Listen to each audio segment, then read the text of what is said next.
my whole life was what was next, what was next, what was next. And I woke up one day in my early 30s after married, house, 2 kids and being like, oh shit, what's next? I had achieved all the nexts and I wasn't fulfilled. When I shut off physical pain when it exceeded my ability to cope, I shut off mental pain, emotional pain, and spiritual pain for 20 to 25 years and didn't even know it. Emotional safety wasn't happening as a result of me. Jump on the behaviors you want to see more of. Like compliment the shit out of those. It's basic dog If training. you want your partner to change, it's basic behaviorism. It is. I mean, we're animals, like use that. Is it my job to self-regulate versus when is it John's job to help co-regulate me? And so a while back, we had thought like, instead of the Jerry Maguire, you complete me kind of bullshit phrase, we're like, you co-regulate me. Yeah. So true. And it's so true. Welcome back, everybody, to Flipping the Lid. Today, we have a little bit of a different approach. You've seen Ashley and I interview people before, but this one is going to be extra special.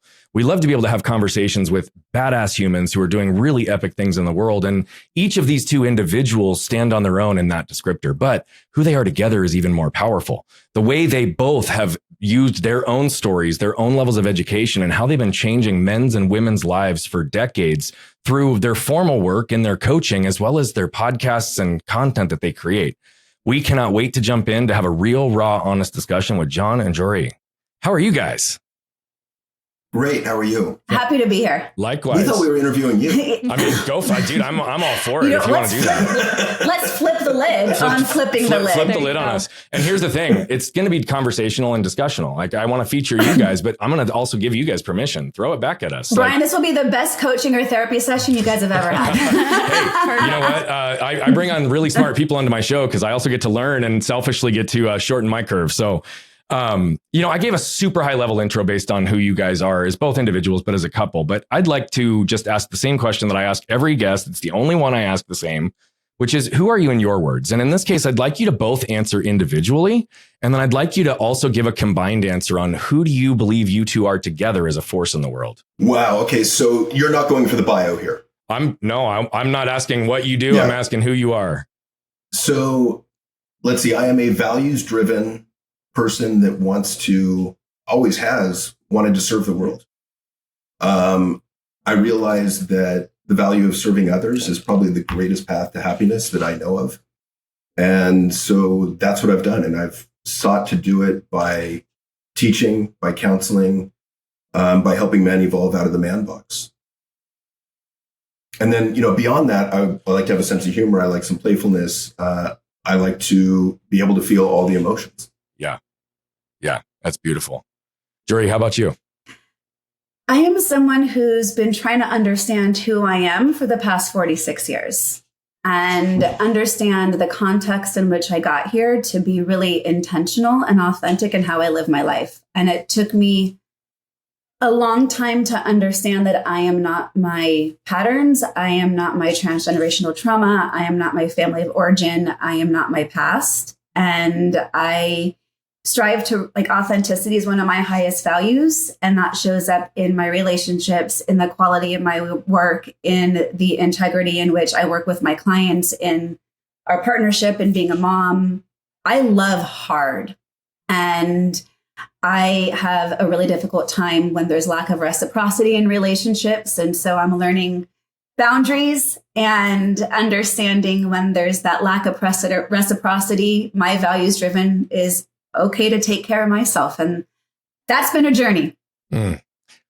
Beautiful answer. And I feel like that could resemble so many different people's experience as well, whether they're conscious to it or not, right? It's so much of what you embedded in that answer is just relevant to the human experience. And so many of the conditioned elements that take place through society, through parenting, through employment, right? All the things that shape who we are. So I love that. And I love the contrast of both of you together. I know you just recently got married as well, but you guys have been doing life together for a while. Well, we had kind of a fake wedding, okay, but we've been together. So yeah, that's a great story, but we've been together 8.5 years and we're both divorced. We both married our high school sweethearts and we met on Tinder.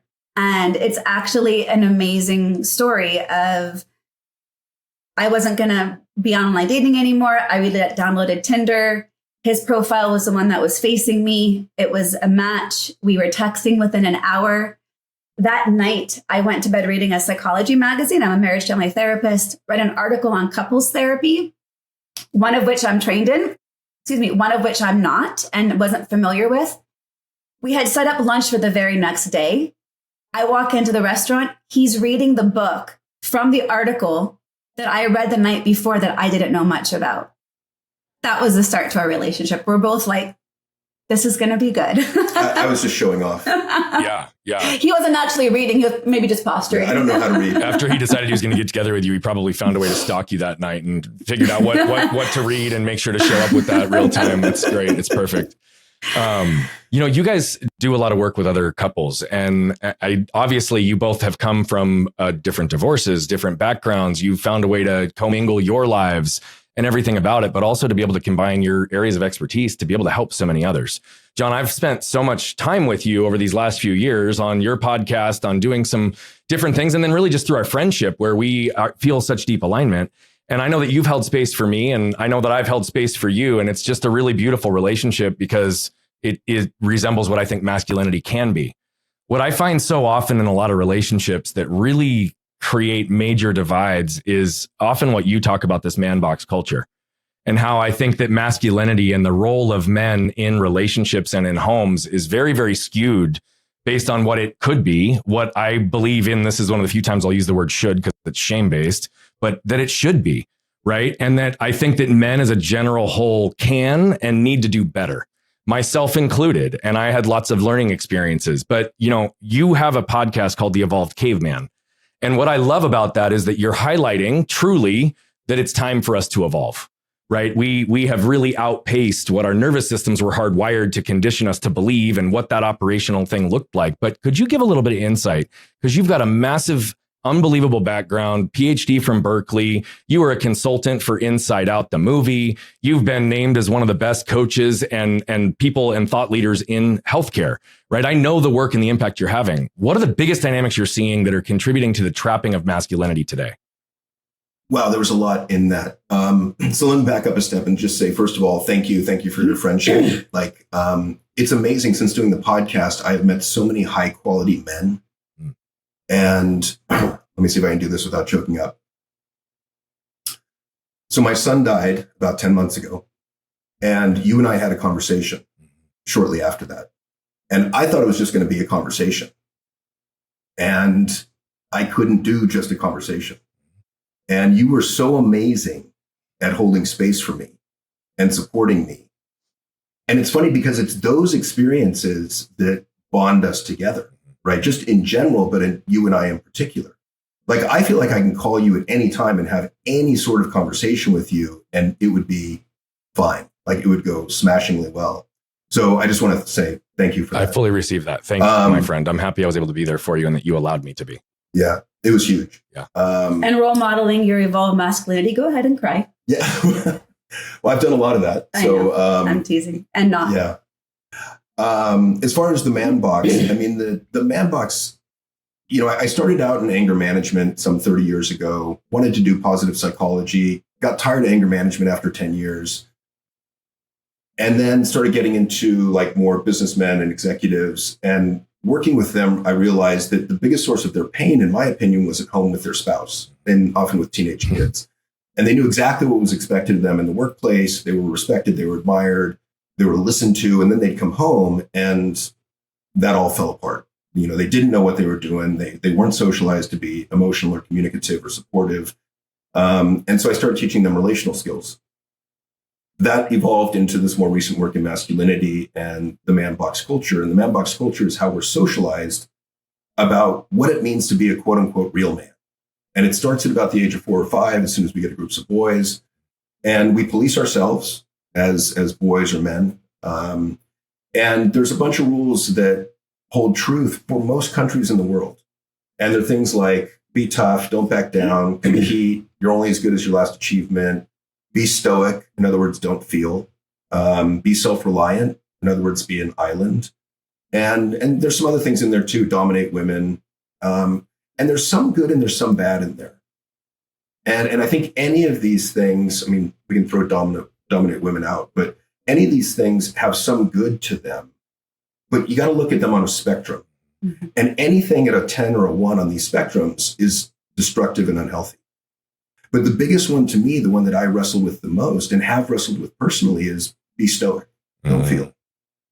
And, if you think of middle school or high school, if you show too much sadness or fear in front of other boys, other young men, typically what will happen, almost inevitably what will happen, is someone's going to call you out and say, dude, stop being such a pussy, don't be a little bitch, or don't be a little girl. Now, there's other insults that can go in there, but those are the epitome of the feminine. And the message there is really clear. Don't be feminine. And I don't think it takes getting those messages that many times before we're like, shit, I'm never doing that again. Like, that's embarrassing. That's humiliating. Screw that. And so you jump back in the man box. On the other side of the emotional spectrum, on the positive side, if you show too much joy, love, romanticism, excitement, flamboyance, God forbid, if you move the wrong way, it's, dude, don't be so gay or don't be a fag.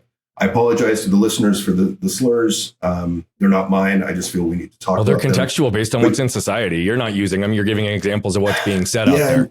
Yeah. And what you get, again, if you get that a few times, you jump back in the man box. And so we shut down 2/3 of the emotional spectrum.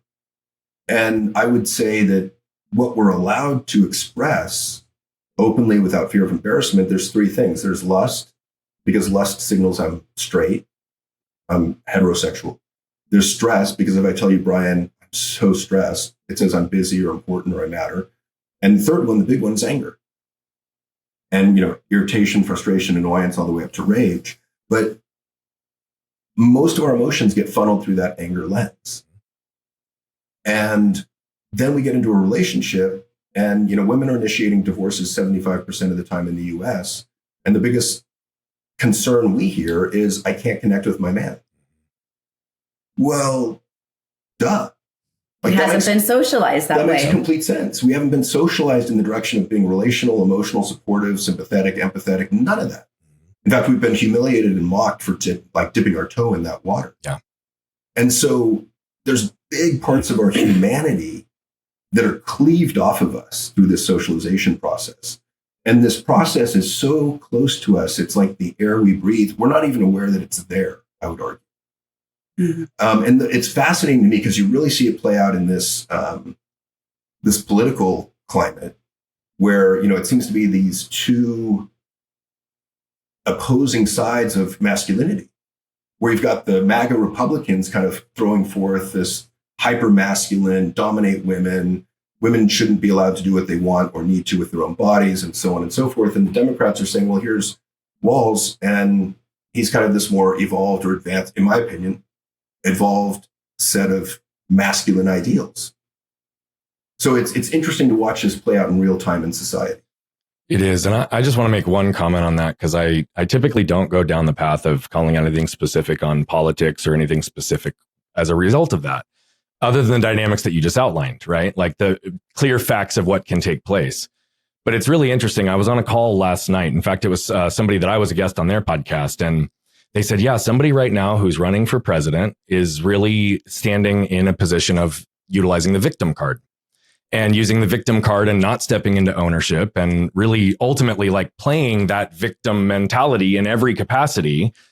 And as he was talking about it, it was interesting because it did strike me as also really ironic, because the victim card is also being put in place alongside this unbelievable, like, masculine patriarchal strength that you just articulated, right? Like, it's funny to me that victimhood and perpetuation of strength often are correlated, right? And it's this interesting area because ego truly is armor, and it's protecting those insecurities, and it's protecting the places that we can't step into ownership.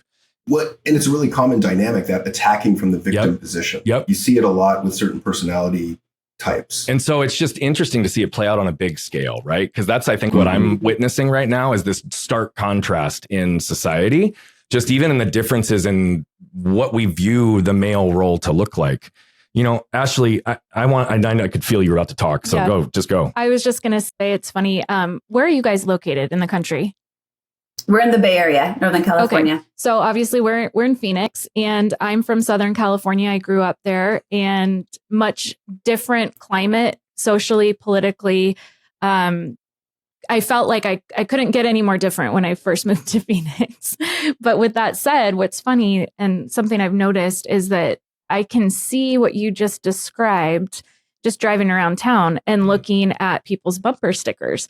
And I would have never thought that before. But if you look at the difference between some of the messages that are being put out there, I mean, using profanity and saying, fuck the Democrats, fuck Biden, all these things that I would never dream of saying in a mixed group of people, let alone putting on my vehicle, and then trying to explain to my children, well, what would motivate someone to use this harsher language and this kind of like coming from this place of anger, And so I think it's such a beautiful imagery, It's fascinating. I was in Laguna Beach over the weekend and was out to breakfast on Sunday morning. And I took a picture of it to send to John.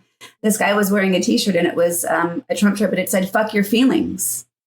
And it just infuriated me of this is the very thing that we are trying to teach men and couples to not do because of the implication of relationship, of happiness, of health, of parenting, of success, of all of the factors. Like, how is that the message when, I had a call with a new client this morning and she said, oh, my husband and I are both sensitive. And I said, I'm going to go back to that and honor, you probably know you're sensitive. He probably feels embarrassed he's sensitive.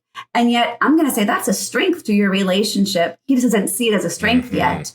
He feels things deeply. And that's a good thing. Yes. We just need to have the skill to honor that, value that, express that, encourage that, and not shame it.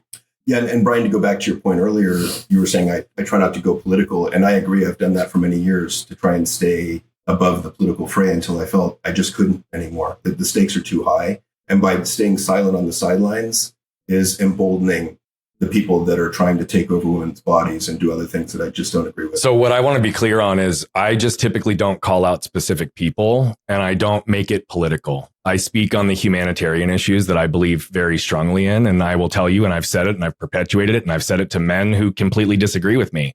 It saddens me and hurts me as a father of a daughter that we live in a country where my daughter has less rights in many states than my wife did at her same age.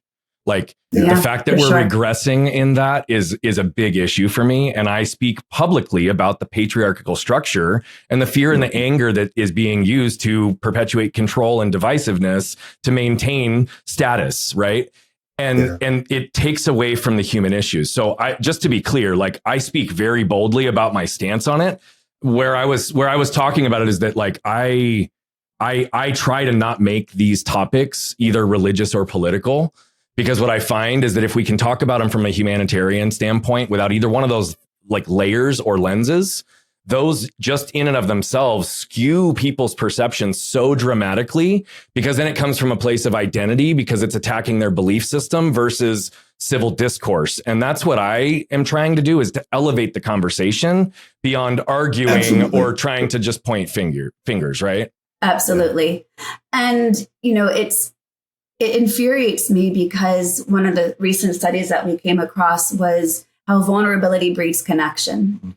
And, connection is one of our highest values as parents and as partners, and the way we travel the world and what we teach our clients around, you can go to any Instagrammable site and location in the world and take your photo, and that may or may not determine your experience in that location. But the connection is what is going to impact your experience, and to honor the feelings. And like what you guys were, just the two of you saying, that the vulnerability of Brett's death brought you closer together. And when we can honor our emotions, like think of what that can do for all of us. Yeah. Well, and George Vaillant, who is a Hall of Fame psychological researcher, he was in charge of the Harvard Adult Development Study, which is the longest running study of humans of any study. It's been going 80 years. And after analyzing all the data, basically his conclusion was, and they're trying to find what are the things that lead to a life well lived. And he said, the one defining factor of a happier, more satisfying life is love, full stop. And it's about connection. It and is. yet we men are socialized in a way that disintegrates, dissolves, and attacks connection. Couldn't agree more. And, I learned those experiences the hard way myself, to a point that almost cost me everything and everyone I care about. Because I didn't see it, right? I mean, I've shared this with you, John, but when I shut off physical pain when it exceeded my ability to cope, I shut off mental pain, emotional pain, and spiritual pain for 20 to 25 years and didn't even know it, right? I was unconscious to how my actions were being delivered and received because they were not in alignment with my own intent. And it was all around those areas that I was protecting myself. So couldn't agree more. That's actually the core of a lot of the lessons that we teach, is this concept of human connection and understanding the 4 things that we all seek and desire the most. And realizing that, the second we protect ourselves, we actually disconnect ourselves from the ability to be seen and understood and connected at the deepest level, which are the 2 things we desire most, right? And then we also guarantee we're going to disconnect ourselves from who we are and what we want in this world. And that's what I'm consistently working with individuals and men on, is helping just reflect in a really neutral, objective light the areas that they're protecting themselves and therefore disconnecting themselves. And often it's in their intimate relationships, it's in their businesses, it's in the areas they feel connected to anything of meaning. And love truly is, I believe, the energy that not only elevates the frequency, but can diffuse most, if not all, of the lower frequency energies and emotions. Yeah. But love is also fleeting. And I think a lot of people don't really understand what it is. And I know that you guys talk about love is not enough, right? And so we're talking about the importance of love and that it is the byproduct of our ability to connect. But if love is not enough, where and how do you teach individuals and couples to navigate relationships in a way that, I think the misnomer of what love is versus what it really is. I take this one. Yeah. So as I said in the beginning, authenticity is one of my highest values. And the way that we teach that is through our own vulnerability of our own relationship as a main starting point before you get to any of the actual tools.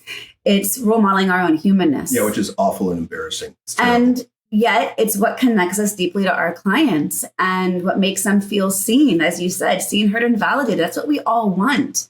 And to not feel alone in our experience. And we've been doing couples work for years, and we've been together 8.5 years. You can imagine from that first meeting, it was, something here was different. This was a deep connection. And yet we both were getting stuck in patterns that were well conditioned from our past, that were well ingrained, that were part of our attachment styles, our conversation, communication challenges at times, that wasn't actually about each other, but it was the unresolved shit that we were bringing into the relationship. And especially being a second relationship, and, we both had quite significant years with our exes, those were really well ingrained. And we had an ability to start to recognize when these issues arose that was causing us disconnection, because the love was very deep and very strong. Was this about us? Was this about our exes? Was this about our childhood? And to be able to have some meta awareness of what's actually coming up right now. And even though we still got good at that, we went through a short breakup 1.5 years ago, and it was horrible. It sucked. And part of why it was so painful, because there was never not love there. And it was, we both just couldn't get unstuck from the things that we were actually, these strategies were once survival for us at previous times, but the context didn't align with what the current strategies were. Those were old strategies and patterns, self-protection, self-defense mechanisms, projections, whatever it was, right? That was to keep us safe. So it was a big practice in humility for us to say, what is preventing our connection? Yeah. Because the love is there. And I really honor John's courage for breaking up with me, as angry as I was at him. And he's taught me really well how to tap into anger, which is something I never was allowed or knew how to do, because anger to me meant disconnection. Anger meant people leave, abandonment. And having grown up in a family in which abandonment was a real fear, it wasn't a what if, people just died. That was something I wasn't willing to compromise until I realized, no, if the love is there and you can have safety and trust, you can still get angry and stay connected. So I think there's layers to your question, but it's got to start with recognizing what is preventing connection. And for us, part of it was we would get into dynamics in which we just kept having these near misses. we weren't quite ready to receive a repair or to give the repair attempt. Or John had a habit of avoidant attachment, of shutting down and stonewalling and needing space. And to me, that triggered my abandonment. So I went into anxious attachment, which only then further put him for space. And it required a really deep curiosity to really sit into what's happening here. Yeah, and I think one of the most valuable things that we did to help us get out of some of these dynamics actually comes from Joree, which was something, a behavior that initially I would just roll my eyes at and go, I used to piss him off. So we get in a disagreement. And by the way, these disagreements are like small and stupid. Yeah. They're like not even the big things, right? Most of the time they are. Yeah. Right? I would agree. Yeah. If not, well, yeah, most of the time. Anyway, we would get in a disagreement. We'd resolve it. I thought it was pretty well resolved. We'd be on a walk 2 or 3 days later. And she'd go, hey, do you mind if I bring up that disagreement we had 2 days ago? And I'd be like, oh, shit, seriously? Would you say, damn it, Joree? Damn it, Joree. Exactly. Nice way to drop it in there. Initially, when she would do that, I had this really aversive reaction to it, right? I didn't want to go back into it. I was like, we're just going to get triggered again, blah, blah, blah, blah. But over time, we continued to do it. And what happened is it gave us the space where we could be more objective, more curious, really look at what's going on or what might be going on and form hypotheses and look back to, well, gee, when I lost my temper, what was going on right before that? Or what did you say? Or what was the tone of voice? Or was that really about you? Or was that about me? Or was that about my marriage or my childhood? Am I tired? Am I hungry, drunk, whatever it was. And so we could really begin to unpack some of these dynamics and look at them honestly and deeply and figure out, oh my God, like that really didn't have anything to do with you. That was about something that happened when I was like 5. There were some patterns that John would consistently get triggered by that I didn't understand. And at first he didn't understand. But with a lot of patience and curiosity and digging, he's like, oh, that was like really deeply rooted from when I was a young kid. Yeah. It wasn't conscious. Yeah. And that ability to go back to those disagreements. And I used to say, like, I don't care if we argue. I don't care if we fight. I just want to learn from it so we can grow from it, so we don't get stuck in repeating it. Because to me, everything is a growth opportunity. And I find that many women are going to be the ones more inclined to do that, stepping towards in that level of communication. And they also have everyone would have a really big fear of, I don't want to bring that up again. I don't want to rock the boat. Things are going good. Why would I bring up that issue again? Well, we have our therapist that we went to after our breakup. We had them on our podcast. And one of the things that they said was, I love this phrase of, we need to both feel complete. And that's what it was. If I was not feeling complete, then we were not complete. Even if it was fine for him, if I'm off, then we're off, no matter what. Mm-hmm. And to teach that through our own vulnerability and storytelling, because the original question was, how do you teach that? Well, I think you show it in humanity of, look, this is fucking hard. And we weren't role modeled this. We weren't taught this. Who is? Yeah. And Brian, you asked a question early on that we never really answered, which was kind of about describing our relationship. And one of the things that came to mind again while Joree was talking was, I think one of the things, and there's lots of things to it, but one of the things that we do really well is we are addicted to a growth mindset as far as relationship skills. And what I've learned in the process is that growth mindset, it can be context specific, right? Like I can have it in relationship skills, but not in business, or I can have it in, soccer, but not in parenting, like that kind of thing. But then it can be really, really specific in terms of a particular area. So even within our relationship, I discovered that I had a fixed mindset in really specific areas, like when I would get flooded during a disagreement and would stonewall. Because in my mind, I'm thinking, oh, I'm shutting down so I don't say anything in anger that's going to hurt her feelings, which is true. And it's also true that I'm stonewalling and disconnecting. Yeah. Well, and with great, may I add that what through a lot of curiosity, because it used to trigger me of like, John, you teach this shit. Come on. Like that was helpful. And I know that was really not helpful, but that was my frustration of cognitively knowing better does not mean you always do Mm-mm. better. And we know that. And I apologize again. That's okay. And yet it took some time for him to recognize what was even underneath that. Because if I said to him, you know, what you said hurt my feelings, and that led to him stonewalling, it wasn't just so that he wouldn't say something in response that would potentially hurt me. It was what he covered underneath it, which was Shame. I'm deeply embarrassed that I hurt her feelings. That's the last thing I ever want to do. So we've taken a really good amount of time to get really curious about our dynamics and to stay open. And the repair attempts, I mean, there'd be times we would go to make a repair and we weren't ready to receive it, which made the other one not want to give it. And it just was this continued disconnect. So I would finally turn to him, put my hand on his shoulder, look in his eyes, say, hey, honey, this is me making a repair attempt. Just so there was no way of him missing, this is my intention. And sometimes he had to learn, even if I don't want to receive it or I'm not ready, what can I do to begin to step towards and explain when you would say, I'm sorry, because that's a good example too. So one of the things I realized is that, and it was we tell this story about Barcelona that's super embarrassing because we got disconnected over the dumbest shit for like 3 days. And of a 5-day trip. An hors d'oeuvre. Been there. Right? It was like I started the hors d'oeuvre early while she was in the bathroom. And so we kept, one would repair, the other would miss. Then we switch. And after a while, I was telling myself in my head, I was like, I got to make another repair attempt. Another voice in my head was like, I don't feel like making another fucking repair attempt. And then the other voice said, well, you got to make the repair attempt. And you got to make the repair attempt before you feel like making the repair attempt. And that's when I realized, like, wow, the words have to come before my feeling state changes, because the thing that's going to change my feeling state is reconnecting.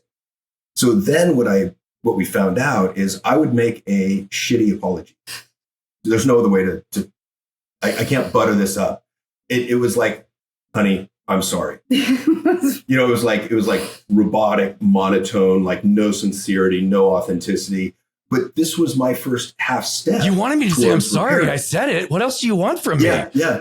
And she would be like, I'm like, that does not sound apologetic that's not at sincere. I can't accept that. I'm like, fuck. What do you want from me, Joree? What I explained to her is, look, this is a half step towards you. Yeah. And if you can accept that as a half step, then I can come back in a couple minutes with a more fully felt apology. Yeah.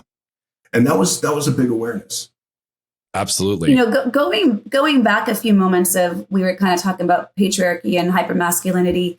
One of the challenges we see in a lot of relationships is this fear of giving up our sense of self, giving up our individuality for the relationship. And having come from a very enmeshed family of origin and what I would say was an enmeshed marriage, I married my high school sweetheart I dated since I was 13. I was grossly afraid of losing myself in relationship again. And for the first time was really proud of my independence and my individuation. And that was also part of the challenge that led to the breakup was I was too individuated to feel really relational. And last year at a conference we were at, had the pleasure of meeting Terry Real, who's one of the top therapists in the country right now. And has written a book called Us, among many other amazing books he's written. And I asked him, I said, what is the right balance of individuation and relationality and relationship? And he was very clear of it's always about being relational, that the strong relationship will feed your independent self, but an independent self is never going to feed the relationship. And I had to grow up in that way of realizing, I can really have both. And that while I needed that growth on my own individual journey of that individuation, it was hurting the person I loved the most and the relationship I desperately never wanted to have anything happen to. And it's funny because one of the things you'll hear in all our stories about our skirmishes and mix-ups and frustrations is this idea of eventual humility. Like we had to learn how to humble ourselves enough to say, I don't know. Mm-hmm. I don't know what the fuck is going on here. I'm an expert in this area and I'm confused. Mm-hmm. And we looked everywhere to heal some of these really deep, persistent patterns. And I think we've gotten pretty much all of it. I really do. And we've done a variety of healing modalities to get us there. And I would say we have what was once a very anxious avoidant attachment style with one another, very secure. Yeah, we're in the anxious avoidant trap. And the other thing I'll tell clients these days is, look, to me, the most romantic, loving act you could possibly do is to be willing to humble yourself enough to learn new ways of being to show up better in your relationship. Couldn't agree with you more. Yeah, I couldn't agree. I mean, you guys dropped lots of gold throughout there, so much alignment. And I mean, I saw ourselves in a lot of even the stories that you just told, right? And so many of the clients that we work with, similar type patterns, right? These are things that we often escape. You know, one of the big lessons that we teach is that the world is never going to judge you based on your intent. It's only going to ever judge you based on your actions. And I think one of the big gaps for so many people is that divide between what I intend and what my actions are actually communicating to the other person. And right, there's two layers of that because of both levels of armor, right? It can be diluted, but the reality of it is that if you aren't being seen and understood based on your intent, then analyze your actions, right? And then the same thing is if we're not getting the answers that we want, we need to change our questions. This curiosity and wonder was a huge transformational part in our relationship dynamic, because as we were learning to reestablish trust after years of anger patterns coming from me that I was completely unconscious to, right? It was a matter of how do we reestablish trust and how do we start to just explore? Because so often, because of my armor or hers, right, we felt like we were fighting with each other. And what's funny is neither one of us actually cared about being right. We cared about getting it right, and we couldn't find that path. Sometimes I cared about being right. Well, yeah, but it's only because you're so often not right. I get it. Hey, Ashley, can I ask you a question? Yeah, of course. How did you get, because this is one of the central issues in couples counseling, right? So one of the partners will make a change. Typically, the other partner's like, I'm not sure if I should trust that change. Like, how do I know he's really? I think we're still in it. I mean, I don't know that ever goes away, because I think that initial buildup of trust helps you get over that first bump. You know, the more times that you're able to positively communicate or have a situation come up where, you know, I would back in the past initially be nervous, like, oh, is there going to be a reaction? Is there going to be that negative energy? And then once you see that that's not happening, you move on and you feel like there's growth and you allow more of yourself to come out and to be seen, and you give yourself more voice, and there's more of that reciprocity and working together. But I think that that's always going to be his struggle, right? That's never going to go away. I'm always going to have a hard time being vulnerable because I believed I had to always be the strong person in my family. And it's really hard for me to allow him to be that soft space because for a long time I didn't see him as such.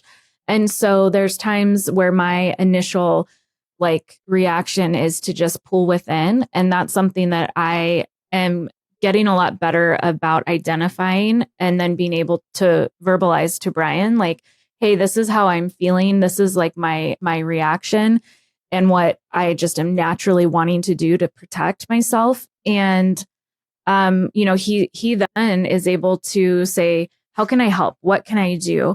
And he really tries to do anything he can to just make life easier in those moments, because my answer is usually, I don't know, or I don't need anything, right? Because that's also my pattern in my history. I don't really know how to verbalize what I need because a lot of times I don't know what I need, or I believe so strongly that I'm the one that can give it to myself that I don't need any external help getting there. And we know that's not true based on everything we've talked about. Yeah. But,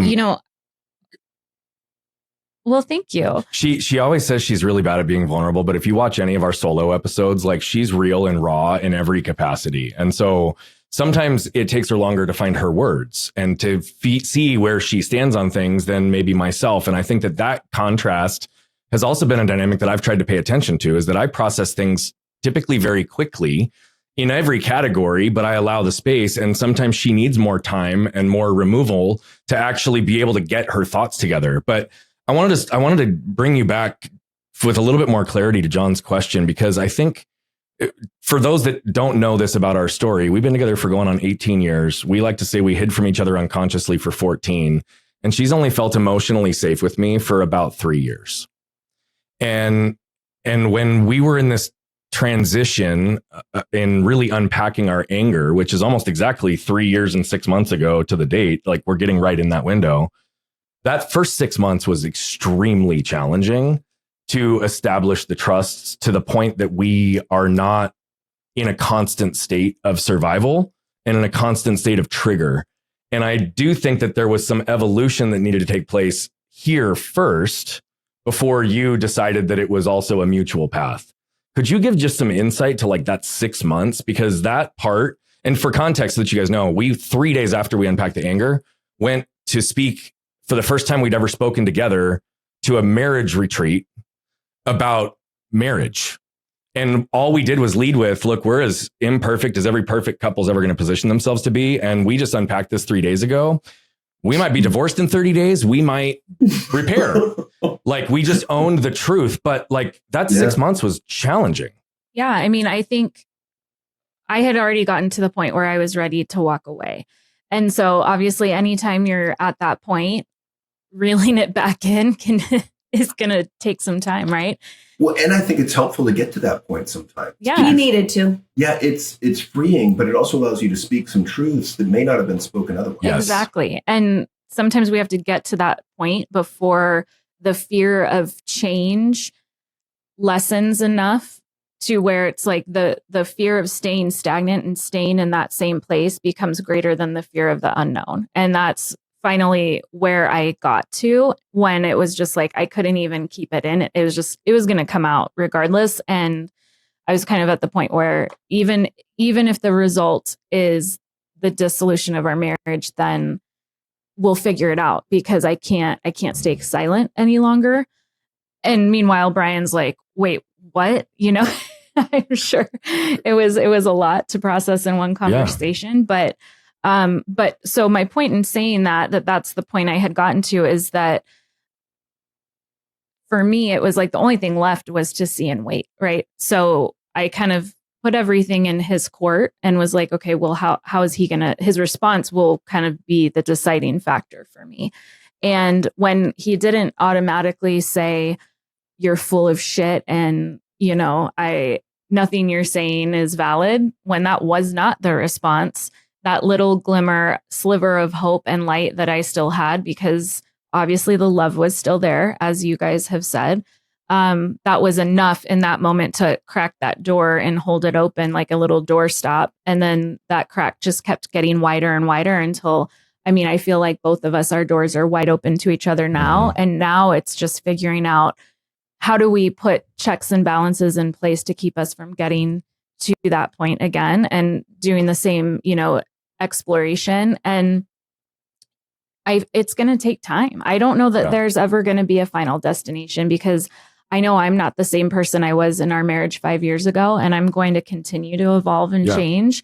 And Brian continues to evolve and change. And so how we work together, both in our business and in our marriage, is going to continue to evolve. And we're going to have to learn those new things. But Joree, to your point exactly, I think that's what we have experienced. I mean, we have more intimacy, we have more trust, we have more connection. We also have a lot more clear sense of self in a lot of ways than we ever used to. And that's both supported by our partners as well. And so, you know, to literally prove the point, like that's what's also been fun is that we're getting the ability to explore more self-identity in different ways that isn't a threat to the other person, but is actually encouraged and supported because of how it lights them up. Right. And the shift of being, you know, caring about somebody and caring for somebody are very different. And that was something something I still consistently work on because I have such a big energy. I have such a strong tone. I know this about myself. I'm hard charging type A. And if I want to, my wall is thick. Now, fortunately, my wall, I don't wear that often anymore. But why I say all that is a look on my face can trigger something from 10 years ago for her. Right. A wince in my eyebrow or a tone that comes out just immediately wrong, even if it's not completely aligned, can have a ripple effect if, one, we don't trust each other to call ourselves on it, and to also point out those blind spots as well as like what we need to do. But what am I consistently working on? I've never had a gentle intensity. until these last few years. Like, I don't think gentle is a word that's ever been used to describe me in my entire life. However, that's something that I'm really trying to focus on and foster, because I do believe that when we get to a place that we don't have anything to justify, defend, or protect from anybody in the world, but up to and including our most intimate partner, like it's not difficult to have your heart lead, and it's not difficult to be gentle, because it's just a different lens. And she helped me see that and helped me support that, but it's something I'm still actively working on. Right. And I think we all actively keep working on that. If I may, there's a couple of things I've been like, I want to add to this for sure. First off was, Ashley, I love visuals, and I love the visual that you gave about the door cracking to being a little bit more open, because I think that is so spot on to the building of trust. And especially when there's iterations of our relationship where we have to really rely on that trust that we, Esther Perel says, I hope to have 6 marriages in my life, hopefully all to the same person. She's right. amazing, and that's what we're talking about. I love that quote. Yeah. Yes. I know that these iterations of our relationship. And so I just wanted to say, I love the visual. I'm going to borrow it. I'll give credit to you. But one of the things that we haven't named yet that has been a huge thing in the ability for that trust, and I think I heard it, you guys say it, but we didn't say the specific word, was non-defensive listening. Yeah. And that has been something that John has built a huge muscle around, rather than his old pattern of shut down, shame, withdraw, to be able to stay fully present, stay regulating his nervous system, breathing, coaching himself through it, while then being able to hold space for whatever emotion I was feeling, and to authentically say, even if I was railing at him, thank you for sharing your anger. Thank you for sharing how you're feeling.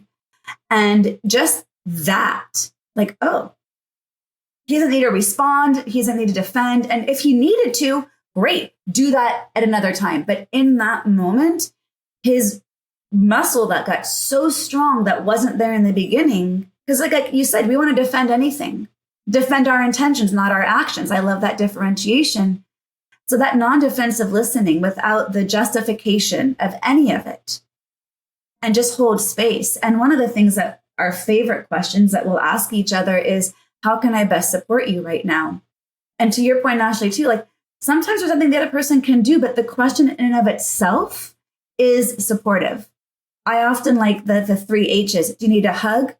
Do you need to be heard? Or do you need help with something, right? And if you can lead with that, if you know what you need of one of those 3 things, or your partner can respond with one of those, do you need just a hug right now? Do you need, whatever it is huge. Because then we're not assuming based on any point in the past, well, last time she was angry, she needed this, so I'm going to assume what to do.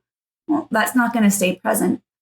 And the last thing I wanted to say in this last little bit of a few minutes of responding to what you're saying is, we've developed a pattern of weekly check-ins that, we know that most couples don't take time for each other, number one. We also know that a lot of conversation between couples is transactional, right? Details of like work, kids, house, chores, whatever. And our weekly check-ins, and it's gotten a little bit less frequent, but especially right after we got back together after a breakup, it was quite consistent. It was 2 questions. How did I make you feel loved this week? And what could I have done to make you feel more loved this week? And it wasn't an opportunity to dump if there was something that could have made you feel more loved. It was truly a place of sharing. Thank you for sharing. And then that gave us an opportunity to, at another time, maybe come back and talk about, what did you need? What could I have done different? What would have felt more supportive?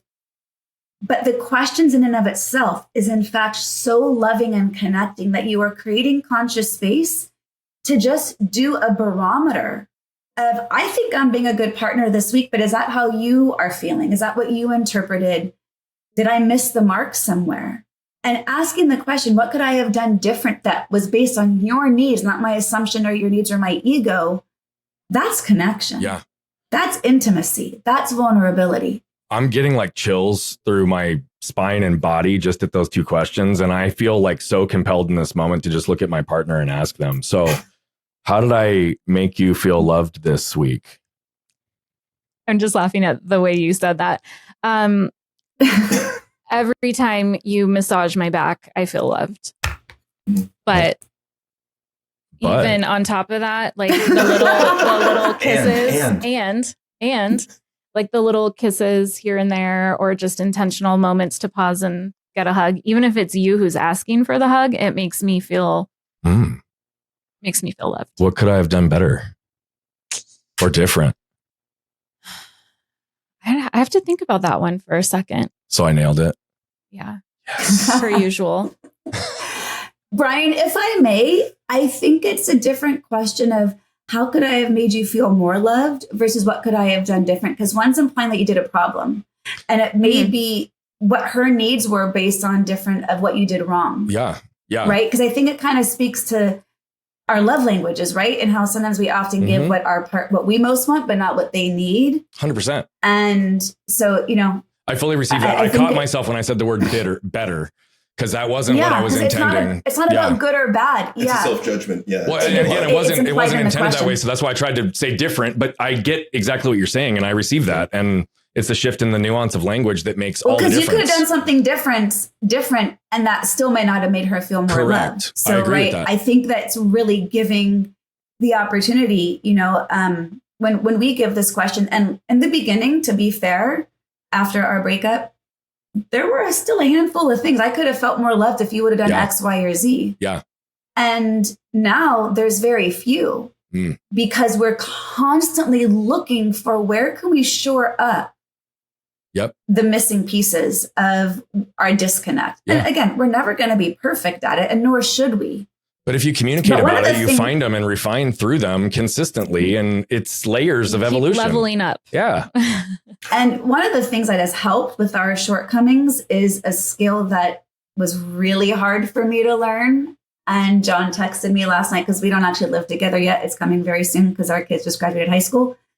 Was the ability to laugh at myself. And that used to really offend me if he was making fun of me and I was highly sensitive and couldn't laugh at myself.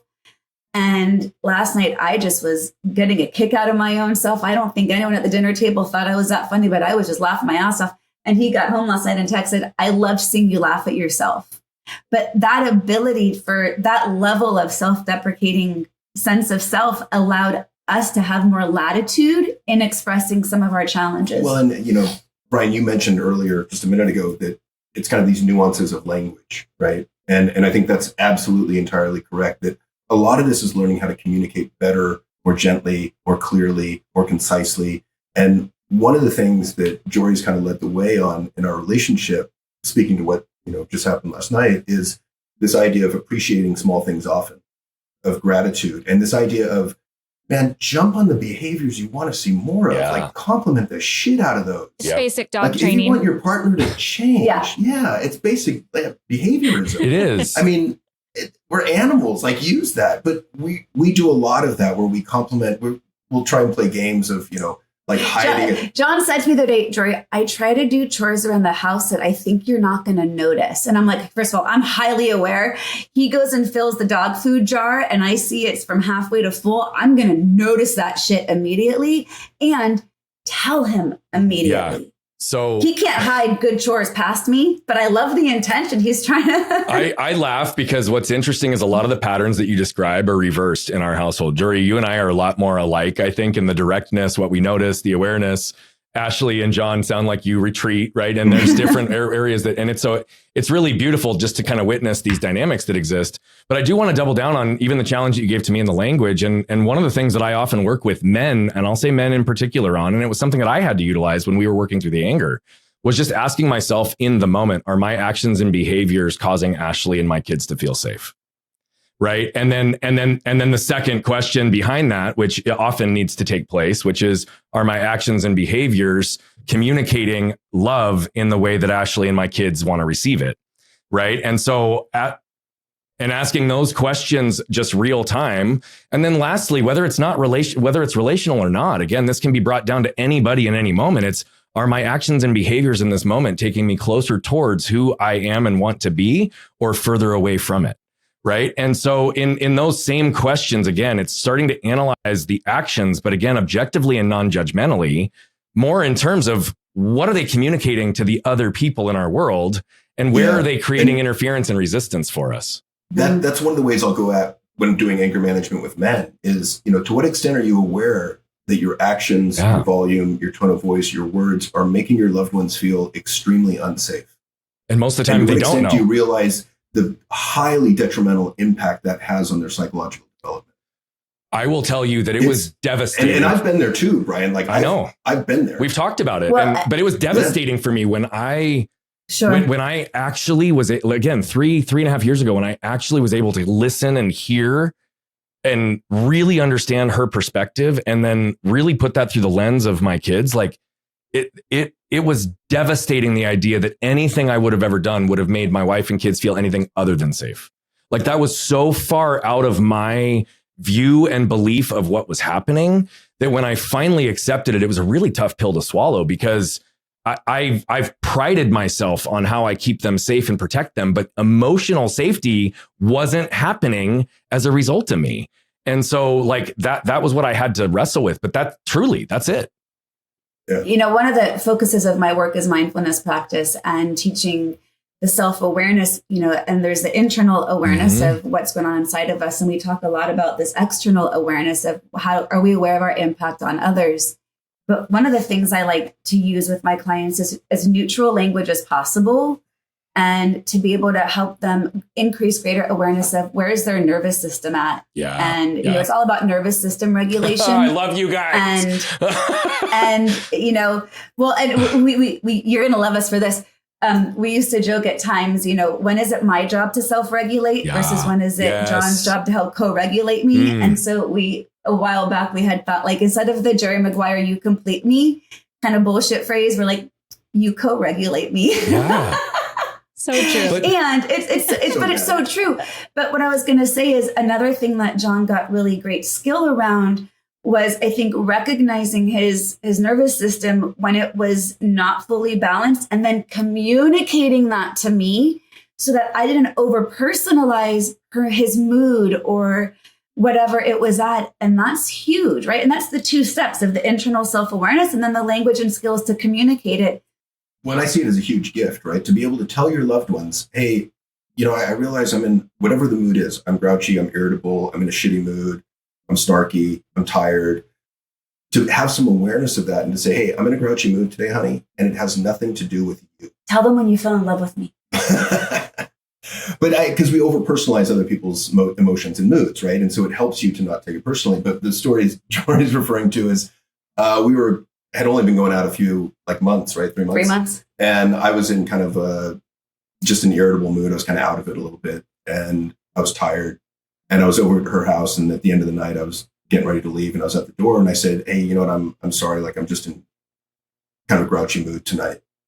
And you said, I turned to him and I said, you don't have to apologize. My job is to accept all of you. Yeah. And then my jaw kind of hit the floor and I had to pick it up. Beautiful. And then it took 8 years for him to believe me. That was a whole different vehicle. It's so beautiful. We don't accept ourselves when we're like that. We judge and we shame. And so how could we imagine that somebody else would accept us like that? Yeah. But I will tell you that's been a big area where we've spent a lot of time and energy in our household. I mean, to the point that our son, and again, to the whole point of co-regulation and everything, that's not even just considering all the trash from our past and all the triggers and all the conditioning, but our unique neurodiversities in the way that we interpret and literally how we're hardwired to show up in the world. And, we've got 2 special needs kids. We both have our own levels of neurodiversities that the more knowledgeable, aware, and more we can own those pieces as part of who we are, the greater empathy, the greater compassion we have. But to the point that our son, who's on the autism spectrum, 10 years old, just a couple of months ago, I walk in the house, and this happens all the time. This is just one example that stood out. He said, Dad, I'm really grumpy right now. I had a really rough day and I'm extremely on edge and extremely emotional. And I'm just telling you because I need some extra grace and some love tonight. And I just wanted you to be aware. And I immediately was I just gave him a high five, and then I walked over and I gave him a hug, and I was like, bro, I'm so proud of you for vocalizing that right now, because again, and this is supposedly not possible for people on the spectrum in some people's belief systems. But again, we're normalizing it in our household, and it is so accessible. And guess what? When we communicate that and the people in our lives receive it and actually show the empathy and compassion, we start to trust that it's not Yes. about what we do or how we show up, that we're going to be loved unconditionally based on who we are. And that's, I think, what we all want love more this than story. anything. And so I love everything you're talking about. Did you want to add anything to this? I just felt your energy coming over. No, I have a question, and it has to do, it's all kind of intermingled here. So we were talking, Joree, you pointed out, like, none of us have had this modeled for us, mostly, at least, there certain age groups, we just didn't get generationally, that, right? Our parents were not doing this work. And we're working to change that now. And so I'm curious, in your travels, in your studies, is there somewhere in the world that is doing this better than us as a country cumulatively? And if so, how can you see it in how they're raising their children? I've got an answer to that. Go for it. So- I'm just really happy. I just want to say that we're bringing this into the parenting piece a little bit, because I was thinking that so much of these relational skills also mirror parent to child. So I just think for the listeners to really honor, this is not just partnership. This is any relationship. So, and I can tell you real quick, I just have to say this because I know we have got 30 minutes, and John, I want to hear you on this. I'm not worried about time, but here's what I'm going to tell you definitively. If you guys are up for this, I'd love to do another interview at least, because there are so many directions that we're not going to have time to cover today. And there's not only so much alignment, but I believe so much shared wisdom and experience that we can all benefit from, and our audience will as well. And so I just want to throw that out there. Like, it's an open invitation. Absolutely. If you guys are down, we are, and I'd love to take it to the next step. So For sure. Absolutely. But please, John, I didn't mean to cut you off. Go ahead. So actually, your question was a little bit vague, because I think, if it was something about have you seen this in other places? So I'm interpreting this broadly. Meaning adults doing a good job promoting positive masculinity, positive femininity, Okay, then I'm with you. and modeling correctly, or as we would hope to model for the youth. One of the questions which kept me up for a few nights is this man box thing. Where does it exist and why? Does it exist throughout the world? And I've talked to people on every continent, every country, just about, and asked them questions about the man box and their experience growing up. And here's what's pretty amazing to me about this is I would say it exists in, 85, 90% of the world, but not 100%. So where doesn't it exist? It doesn't exist in island cultures where there's no neighboring country that's a threat to invade and take natural resources. Because in those cultures, there seems to be no need for raising young men to be soldiers. And so what happens in those cultures is there's a different form of masculinity that develops. It's not a bipolar form with masculine, feminine, and whatever's in between. It's a tripolar model. So you got masculine, feminine, and another sort of in between. It's a combination of what we consider to be traditionally masculine and feminine. And you see it in like Samoan and Tongan, those kind of cultures where men will wear skirts, men cook for their families, and they'd see that as nurturing and love.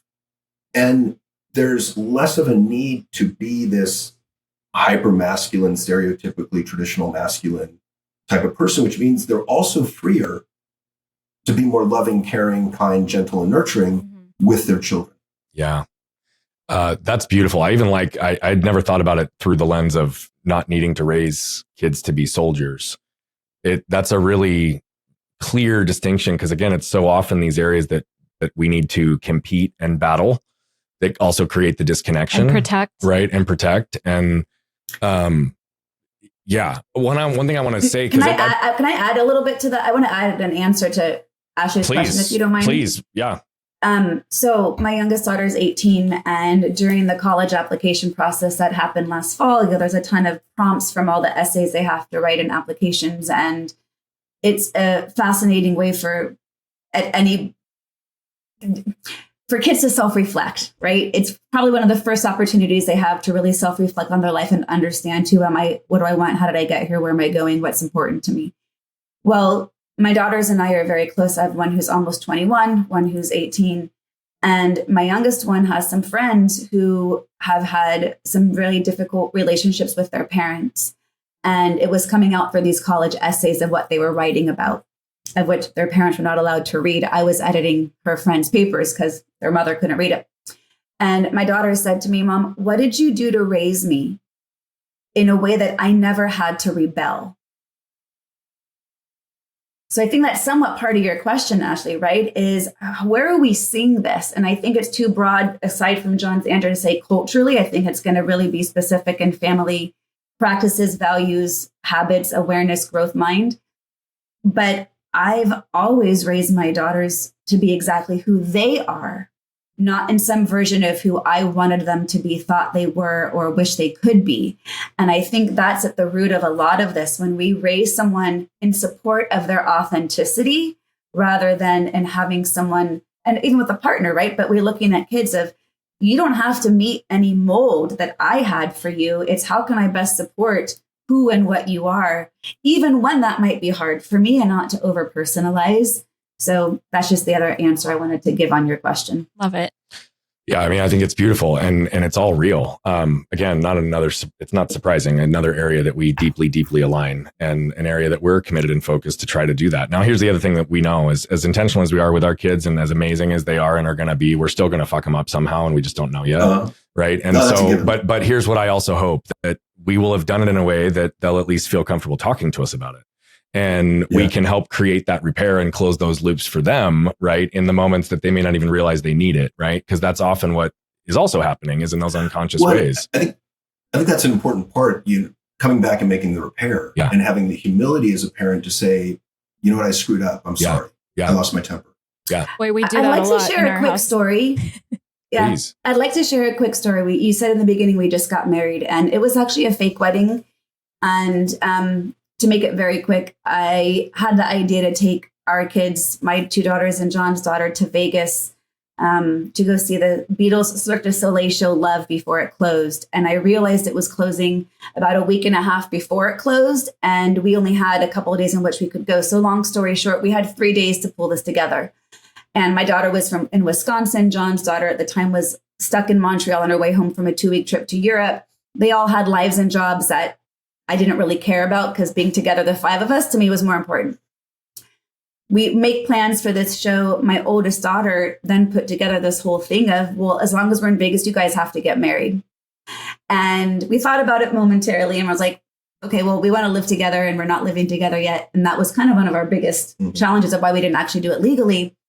But we were so touched that they wanted us to be married. And so we decided to kind of fuck with them because it's fun. And we signed up for our little Vegas chapel with Elvis. And it just was a non-legally binding ceremony. So it was basically a commitment ceremony. And when it came time for the vows, the 5 of us stood together, held hands, and made a vow to our family unit.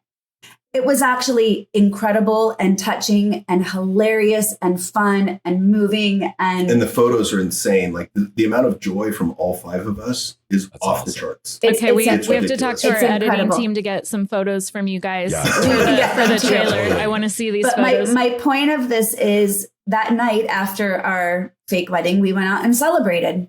And at dinner, the 3 girls, so 2 18-year-olds and a 20-year-old, were asking us, how did you guys do this to blend a family of 3 girls from, when we met, the youngest were 10, so almost half their lives. How did we do this? And I think one of the things that is a theme of what we're all talking about, it's an intention. And we were very clear from day one as a blended family, as dating post-divorce, the intention of our relationship came second to that of our kids, both individually, but also when we were together, we wanted to make sure our relationship was additive to all 3 of their lives and never took away from it. And, to your question, Ashley, is where do we see this happening? Too many people are living on autopilot. They're doing either exactly how they were raised or the exact opposite of how they were raised without the intention to take the good, leave the bad, heal the trauma, be present, do the work. And we're incredibly proud of what we've created. John will often say, who gets this? Like what we've created in this blended family of these 3 young, amazing women who see us as their parents. They love us. They love each other. And they, part of my daughter's little presentation for us to get married in Vegas was kind of in jest around how hard the breakup was on them. Like, you guys have put us through a lot, so this is the least you could do for us. Right? But it comes back to, we listen, we're present, we We hear them. We have the humility. We make the repair. We laugh endlessly. We have a master class on relationships that we offer. And one of the first classes was on self-awareness, because the research shows that, 95% of us will happily self-report we're highly self-aware. But the research shows it's about 12 to 15% of us. Tasha Eurich did that beautiful study. Yeah, exactly. It's weird. And we seem to be on the same wavelength. It's crazy. Yeah, I don't know, reading the same books or something. That's weird. Yeah. Yeah. But that's an important piece. You can't be intentional with what you're unaware of, right? And that's where it's that's what I often say. And again, this is why I try to diffuse it from this objective and non-judgmental place and tell people that the trash from their past is not their fault. It just becomes their responsibility 100%. Once they become aware of it, or they start burying others in theirs, because that's the moment for them to step into ownership.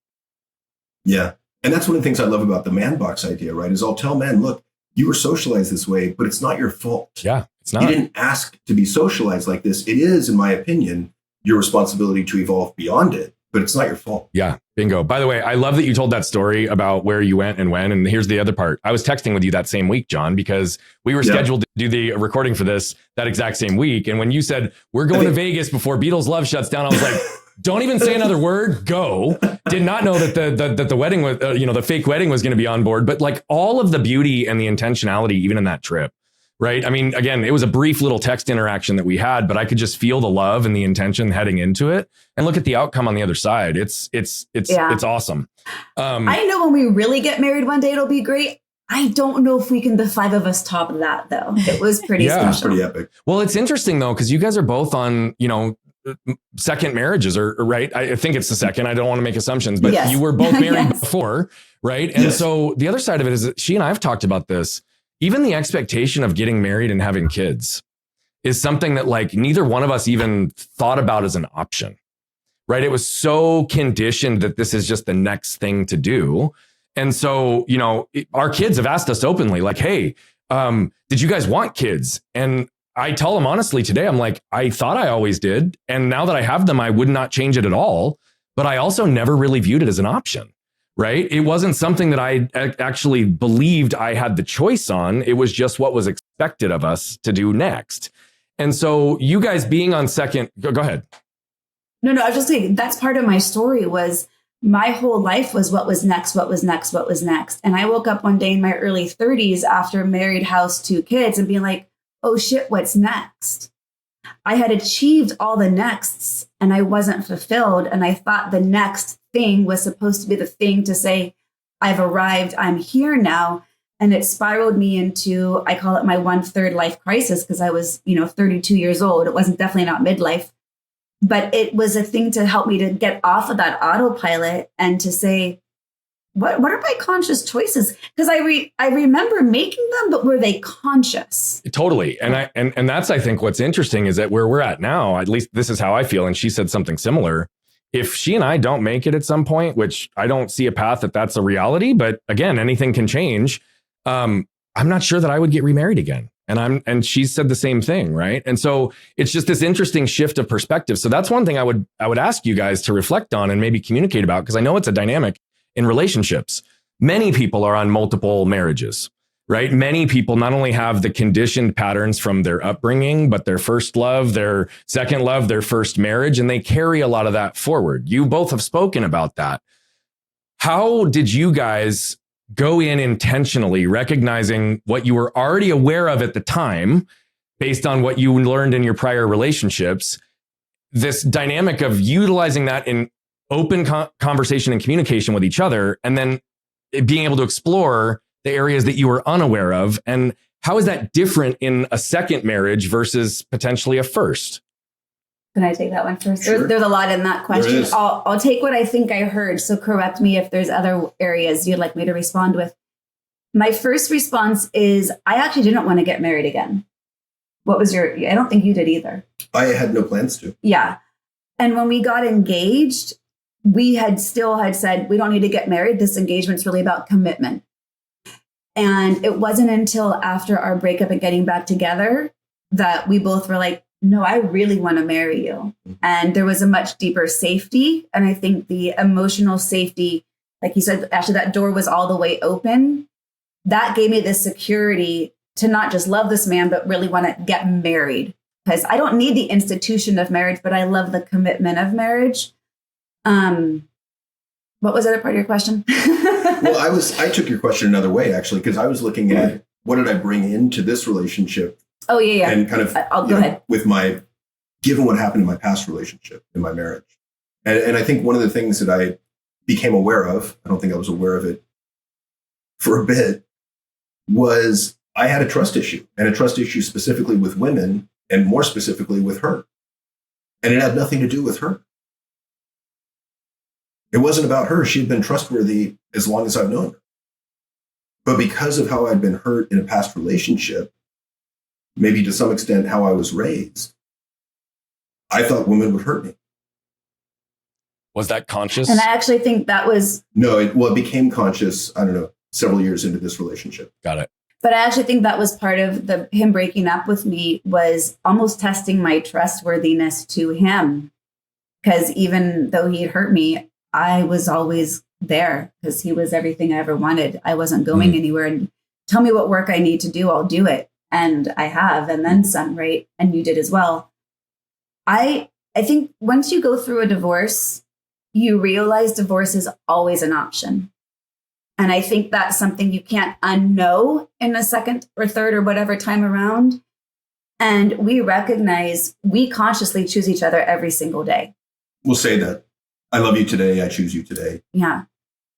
And there's one more piece of that. And I think this, again, was post breakup, was we went to a couples therapist where we did a 2-day, 12-hour couples therapy intensive. And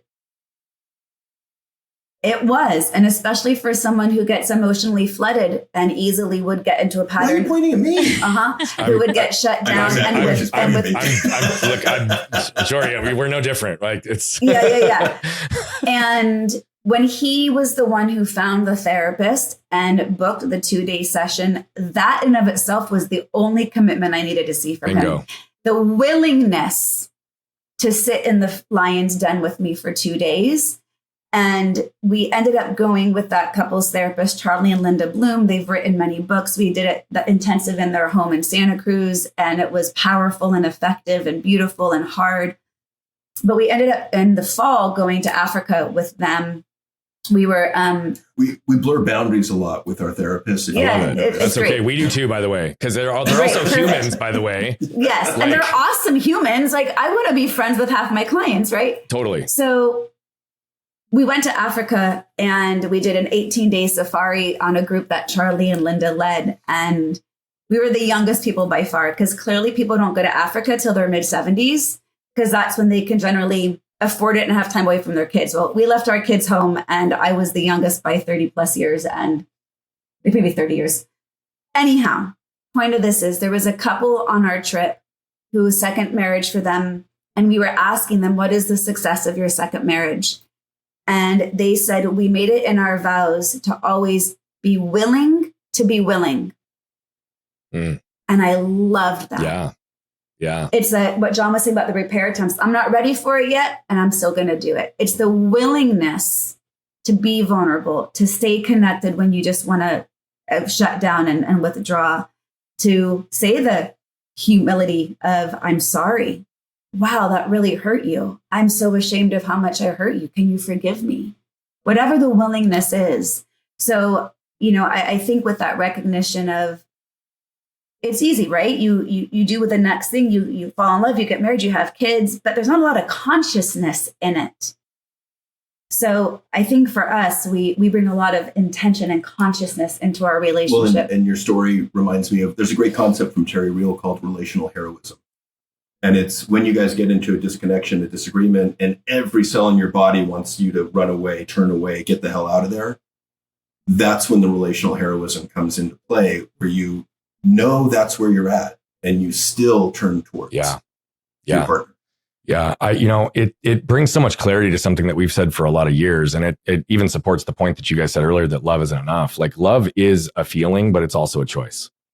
Right. And it's a choice every single day. And with the dynamics that change in life, like I'm a big believer that like we can choose the change we want, or we can choose to change when we don't want change. But that's exactly what you're suggesting and highlighting is like this willingness, desire, curiosity, wonder, and care for the other person to a level that like we want to explore, right? That it's not so much a fight. It's not so much a divide. And, you know, again, to Ashley's point, there is no final destination. We always have this stuff. You guys say you think you've cleared out all of your triggers, but yet I'm sure there's moments that there's still conflict. And so I don't know if I'd say that. But we've that's dealt with a lot of stuff. But that's what I'd love to ask you guys is where are you guys still exploring and evolving your own relationship with each other as you're teaching and modeling to others? I think when we said we cleared out all the triggers, I think we cleared the conscious things from the past that were getting in the way. Perfect. So I think that's a big clarification. We're going to get re-triggered. Yep. And it happens with less frequency. And when it does, it has less duration or intensity when it's there. And I will speak for myself, I have greater safety in bringing up the stuff that I did not have the safety in the past for fear it would cause him to stonewall and shut down. Rarely do we get old triggers from the past. We recently had a day where I realized I was harboring some very unconscious anger towards the breakup that it was so deeply embedded, unconscious. It wasn't here. It was somewhere deep in my gut, not even my heart. Like it was like stuck in my gut. I had to access it and express it, and he received it beautifully. We don't argue. We don't fight. Like we never have really. We've never done that. The problem is with us is the best quality of us is the hardest is we're both highly sensitive. Yeah. And so inevitably we're going to hurt each other's feelings, right? That's just going to happen. Because we're sensitive. Even and with the best of intentions. We've both been put down for those sensitivities in relationship and in the past. And I was told I was needy from a very young age. And when we first started dating, one of the first few weeks, I said to him, just so you know, apparently I'm really needy. Like, I just want you to like know what you're getting yourself into. And he was like, what? You're not needy. And I realized, because his needs matched mine. And so I think where we still get stuck is just when we're sensitive, our feelings get hurt. And it's minor stuff. My confidence in this relationship is 100%. And so I have a high degree of confidence that we can deal with anything. I think we've gone from, I'm an avoidant attachment style. She's an anxious attachment style. We get stuck in that anxious avoidant trap. We've worked through that. Now I feel like we're both secure attachment style. Some of my anxious attachment we identified in the midst of it at times was actually a trauma response. And this was actually a big shift because when we were stuck in that anxious avoidant, unfortunately, the avoidant always won. If he needed space, right? He needed he needed alone time to regulate. I needed connection to regulate, but he could never give me my co-regulation until he was able to come back. There were a few times, though, where my anxiety was actually a trauma response and disproportionate to the trigger in the moment. And luckily, we kind of both different times had that awareness, but that shift helped him kind of come to of, oh, shit, I need to leave my avoidant stuff behind right now. And I need to attend to her trauma because this is actually a trauma response. And I need to help co-regulate her. Yeah, I think once she realized and explained to me this is a trauma response on top of an anxious attachment style, that was enough for me to go, oh, shit. Like, so I need to put aside my emotional needs in the moment to make sure hers are met because hers trump mine in those situations. So beautiful. And your ability to be able to communicate that back and forth with each other, again, is what creates the freedom and the connection. And look, we are definitely going to have another episode. There's no question in my mind because I want to explore kids. I want to explore sex and sexuality. I want to explore psychedelics and healing and in couples. Oh, yeah, we didn't touch on that. We didn't get to any of that stuff. And there's so much gold that you guys still have to offer. So we will have to reschedule another episode and take this further. In the meantime, though, I know that you guys both you guys run a monthly masterclass for relationships and couples. So I know you've mentioned it already, but could you give a little bit of insight for the audience right now as to how they can find you, participate, and what they could expect to get out of this course? Yeah. So the best place to find us is loveisn'tenough.net. And that will have information on our relationship coaching as well as our masterclass series, which at any point in the year you sign up, you'll get all access to all the previous months. But what we really recognized in our breakup, and is a flaw of a lot of couples therapy, is, as we mentioned, so much of our stuff wasn't about each other, but was from our past. So we're doing work with couples in which there's a simultaneous individual work as well as the relational work. So John works with the men, I work with the women, and there we can really parse out what's your own individual unresolved stuff from the past that you're bringing into the relationship consciously or unconsciously. And then when it's time, we come together, the four of us. And especially we know men are socialized to be more autonomous, so they're less inclined for therapy. John connects great with them.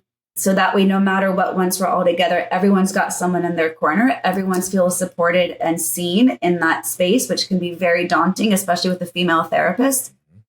And the masterclass is the same. We've identified 12 areas, and I'm sure there's more, but this one just fits neatly into a year of the 12 areas that impact connection. Because we keep saying it's all about being able to stay connected.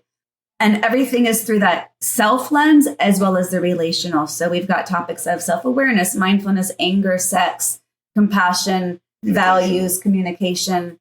And the masterclass is about an hour long each month with a long handout full of notes and exercises and practices and reflections. And the one on anger was a little longer. Yeah, and so was the communication one. Why. And, we're thrilled with this work because it's so, as John said in the beginning, we're both so values driven and helping guide people in healing and in connection. And we've been doing couples work for years, and it was quite embarrassing when we broke up while still working with couples. And they're like, shit, if they can't figure it out, how can we do it? And I'm so excited about what we're doing because our authenticity in our own work is like at an 11 out of a 10. And that's just, to me, I couldn't be thinking of any better work we could be offering couples. So loveisn'tenough.net. We are pending a new podcast, joint podcast that hopefully will be of the same name. Currently, we have a lot of joint episodes. John's podcast, The Evolved Caveman. Mine is Journey Forward with Joree Rose. And eventually this will lead into bigger retreats and couples intensives. We're at a transition point. We're getting our kids off to college in the next few weeks. Congratulations. Thank you. So it's a big stage in which we're really able to attend to ourselves and kind of really focus in on this work. Yeah, it's beautiful. Did you have anything else you wanted to ask or add, dear? No, just thank you so much for being here and being so open and being who you both are. Yeah. You guys Thank you so much for having blast. us. We've had a great time. You're an awesome model. So for those of you that just watched Joree and John flip their lid, it all is about connection. Love is clearly not enough. It becomes a choice, and it's something that we have to actively choose every single day, not only for ourselves, but for each other.